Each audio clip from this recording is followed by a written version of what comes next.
आज से कुछ साल पहले साल 2003 में अमेरिका एक डिकैपिटेटिंग स्ट्राइक को अंजाम देता है। इराक का सुप्रीम लीडर सद्दाम हुसैन उसको एक गटर से उठा के अपने साथ ले जाता है, देश के अंदर मुकदमा चलाता है और देन फाइनली फांसी पर लटका देता है। उसके जाते ही जो पूरा इराक था वो मानो टूट सा जाता है, आर्मी बिखर जाती है एंड जो कमांड चेन है वो टोटली खत्म। उस देश के जितने भी सैनिक थे या तो कुछ भाग जाते हैं या फिर कुछ एक नई ऑर्गेनाइजेशन को ज्वाइन कर लेते हैं जो बाद में जाके बनती है infamous Islamic state of Khorasan. इस डिकैपिटेटिंग स्ट्राइक ने ना सिर्फ एक लीडर बल्कि जो एक पूरा सिस्टम था उसको जड़ से खत्म कर देता है। देन ठीक 22 साल बाद अमेरिका फिर से इसी चीज को अंजाम देता है। फरवरी 2026 ईरान के सुप्रीम लीडर एक ब्रेकफास्ट मीटिंग को ऑर्गेनाइज करते हैं जिसमें ईरान की टॉप लीडरशिप आती है। बट समहाउ उस कंपाउंड के जितने भी सीसीटीवी कैमरास थे उसको इजराइल का मोसाद ऑलरेडी हैक कर चुका होता है और उस जगह पे इतने बम गिराए जाते हैं कि अब जितने भी लोग थे उनकी हड्डियां तक इवेपोरेट हो जाती है। Everything was going according to the America's plan. But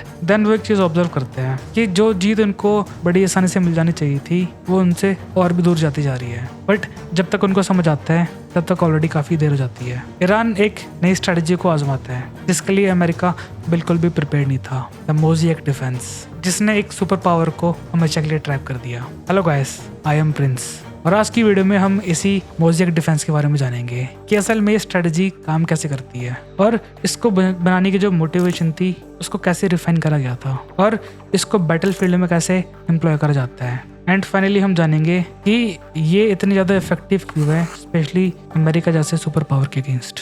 so without wasting a time let's start the video. So अगर हम इस देफा ए मोज़ेकी या फिर मोज़ेक डिफेंस के बारे में बेसिक से समझे तो बेसिकली मोज़ेक एक पिक्चर होती है जिसको छोटी छोटी पिक्चर से मिलके बनाया जाता है जो अपने आप में इंडिपेंडेंट होती है। बट अगर आप उसमें से एक पीस या एक पार्ट निकाल लो तो इसकी यही खूबी होती है, जो पूरी इमेज है वो एज इट इज़ रहती है। और जो जनरल्स थे ईरान के उन्होंने इसी स्ट्रेटजी को आजमाया अपनी कमांड एंड कंट्रोल डॉक्ट्रिन के अंदर। आज से ठीक 22 साल पहले जब अमेरिका ने इराक का इन्वेजन किया था 2003 में, तो जो इस्लामिक रेवोल्यूशनरी गार्ड्स थे ईरान के उन्होंने जो ये जीत थी अमेरिका की उसको काफ़ी सालों तक स्टडी करा। उन्होंने ये लेसन लिया कि जो सद्दाम हुसैन था इसकी सबसे बड़ी गलती क्या थी और अमेरिका ने इसको कैसे इस्तेमाल करा इसी के अगेंस्ट। जब उन्होंने फाइनली एक आदमी को हटा दिया था तो जो बगदाद था वहाँ से जितने भी ऑर्डर्स थे वहाँ बंद हो जाते हैं और देखते देखते जो इराकी आर्मी थी वो कुछ ही हफ्तों के अंदर कोलैप्स हो जाती है। जमीन पे लड़ते हुए सोल्जर को ये नहीं पता था कि उसने करना क्या है और इस चीज ने जो ईरान था उसको काफी डरा के रख दिया। बट देन जो ये अपने लाइन ऑफ थॉट है उसको और थोड़ा आगे ले जाते हैं एंड उनको एक रियलाइजेशन होती है कि अमेरिका के साथ वो कभी भी जो ये सिमेट्रिकल वॉरफेयर है उसको कभी जीत नहीं सकते क्योंकि उनके जो इंडस्ट्री है डिफेंस की वो काफी ज्यादा मजबूत है। टैंक्स, जेट्स, वॉरशिप्स, अमेरिका की आधी इकोनॉमी इसी के ऊपर चलती है। एंड एक कहावत है, war is bad for business unless your business is war, और ये सूट बैठती है अमेरिका के लिए। तो ईरान इसी स्ट्रेटजी पे काम करना स्टार्ट कर देता है, एक ऐसा सिस्टम जिसका कोई सर नहीं है, दैट मीन्स उसको कभी डिकैपिटेट कराया नहीं जा सकता। तो आपके दिमाग में भी ये बात आ रही होगी कि it is just a book knowledge, ये तो बस कागज़ों पे लिखी है। बट एक्चुअल प्रैक्टिकल वर्ल्ड में इसको इम्प्लीमेंट कैसे करा जाता है, how it is employed in a battle field. तो ठीक ईरान ने इसी के ऊपर काम करना स्टार्ट कर दिया इमीडिएटली। उन्होंने 2005 से लेकर 2007 तक अपनी जो पूरी मिलिट्री हायरार्की है उसको ऊपर से नीचे तक चेंज करके रख दिया। उन्होंने अपनी पूरी आर्मी उठाई और उसको 31 टुकड़ों में बांट दिया और हर एक जो टुकड़ा था वो एक सॉर्ट ऑफ इंडिपेंडेंट था। और इसके पीछे का जो लॉजिक था वो ये था कि हर एक पार्ट के पास एक इंडिपेंडेंस होगी अपने खुद के बजट की, कितने वो हथियार अपने स्टॉक पाइल में रख सकता है। एंड मोस्ट इम्पॉर्टेंटली उनको स्टार्टिंग से ट्रेन करा गया था कि इन केस अगर तेहरान के ऊपर एक न्यूक्लियर स्ट्राइक होती है या फिर इन केस जो टॉप लीडरशिप है वो मारी जाती है, जैसा कि फरवरी 2026 में हुआ था, तो उस सिनेरियो में तब आपने क्या करना है। और 20 साल तक ईरान ने इसी जंग की तैयारी करी थी। और जैसे टॉप लीडरशिप डिकैपिटेट होती है तो फाइनली जो ये 31 ऑटोनॉमस सेल्स थे ये अपना एक्टिवेट हो जाते हैं। इन्होंने क्या करा कि जो अपनी खुद की लोकल टेरेन्स थी, जो हथियारों के जो कैशेस थे एंड जो लोकल लोग थे उनका इस्तेमाल करने लग गए अमेरिका और उनके साथी एलाइज को ब्लीड करने के लिए।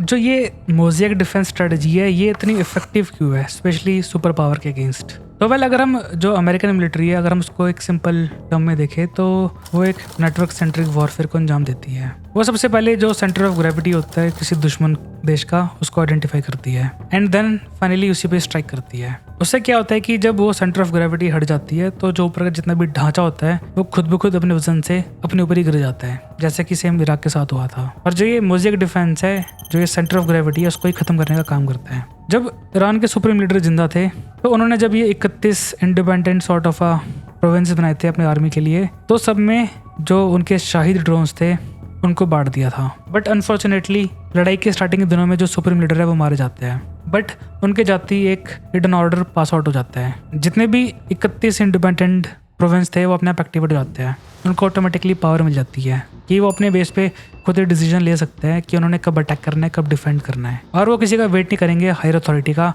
या फिर दूसरे प्रोविंसेस का।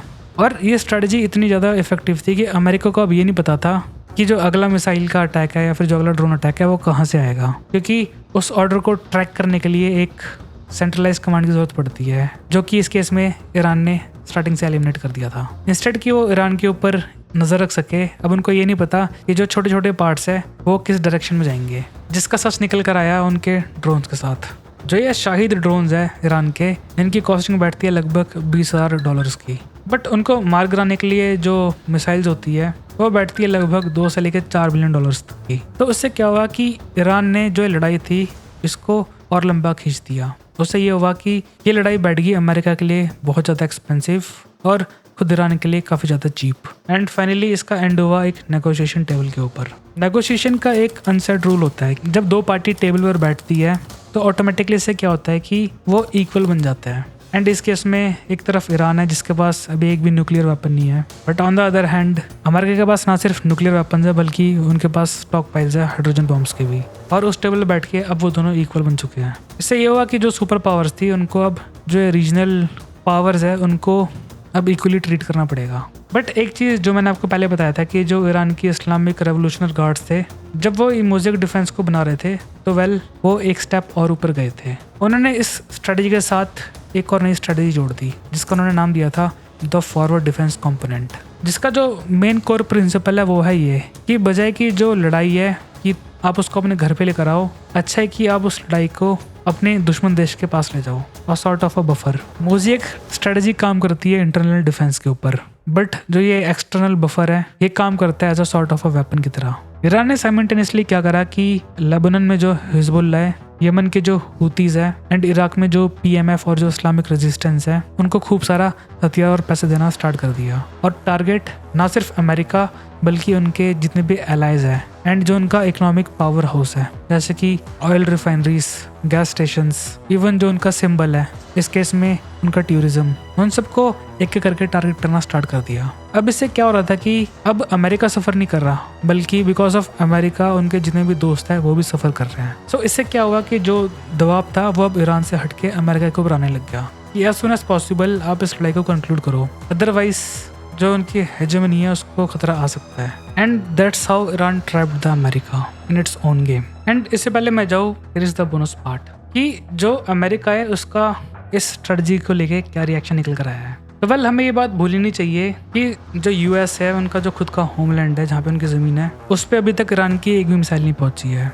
But on the other hand Iran के ऊपर आए दिन एयर स्ट्राइक्स हो रही है। टीवी या सोशल मीडिया पे सारे लोग इस बात को लेकर चिल्ला रहे हैं कि अमेरिका हार रहा है, बट इन रियलिटी अमेरिका को इससे कोई फ़र्क नहीं पड़ रहा क्योंकि उनका खुद का होमलैंड सेफ है। जो पे हो रहा है प्राइस वो उनके दोस्तों के द्वारा पे करा जा रहा है, Saudi Arabia, UAE, Bahrain and NATO. और यही अमेरिका की ताकत नहीं है।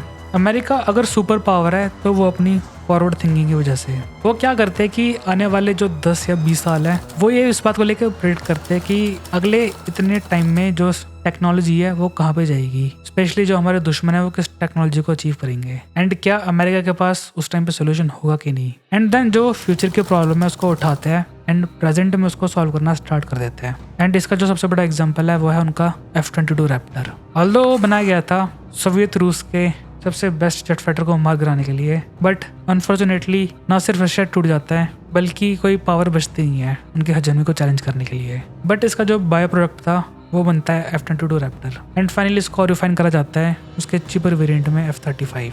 सो इस कहानी का यही मॉरल था कि अमेरिका अडॉप्ट करता है। एंड उन्होंने अपने एक रेप्लिकेटर प्रोग्राम के तहत क्या करा है कि जो पहले वो $100 बिलियन के जेट पे फोकस करते थे, अब उन्होंने अपनी स्ट्रेटजी चेंज कर दी है small low cost autonomous drone को लेके। And thanks to their military industrial infrastructure उनके पास काफ़ी ज़्यादा कैपेसिटी है मास प्रोडक्शन की। इससे ये होगा कि इन केस अगर कोई भी फ्यूचर में दुश्मन देश अगर ये सेम मोज़ेक डिफेंस का इस्तेमाल करेगा तो अमेरिका जो ये एक एक करके पार्ट्स है इस मोज़ेक पिक्चर के, इसको फ्लड कर देगा अपने स्वॉर्म ड्रोन्स से, जिससे जो एक एक करके जितने भी सेल्स होंगे वो खुद ब खुद मर जाएंगे विद लैक ऑफ रिसोर्सेस।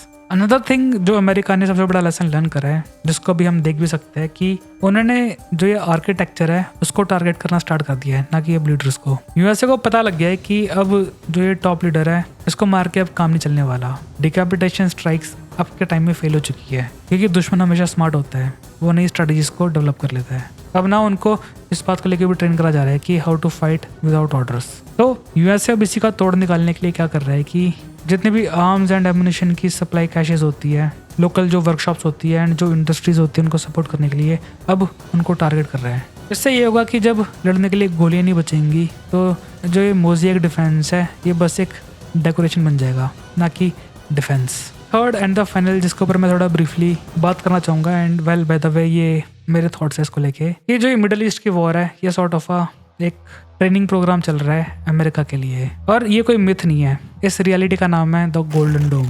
वो क्या कर रहे हैं कि जो उनका खुद का होमलैंड है, खुद का घर, वो एक लेयर्ड मिसाइल और ड्रोन डिफेंस सिस्टम के ऊपर काम कर रहे हैं, जिसको कोलोकियली बोला जा रहा है द गोल्डन डोम। ये हैंड टू हैंड काम करेगा ना सिर्फ मिसाइल्स बल्कि चीप ड्रोन्स के अगेंस्ट। इससे बेसिकली जो ये लेवरेज है जो अभी इस टाइम पे ईरान के पास है वो उसको आने वाले फ्यूचर में हमेशा के लिए ख़त्म कर देगा। और यू कैन से दैट जो रियल प्राइस है वो अमेरिका के फ्रेंड्स ने पे करा है। एंड जो ये कोट है, it is dangerous to be America's enemy but it is very fatal to be its friend, ये सच साबित होता है।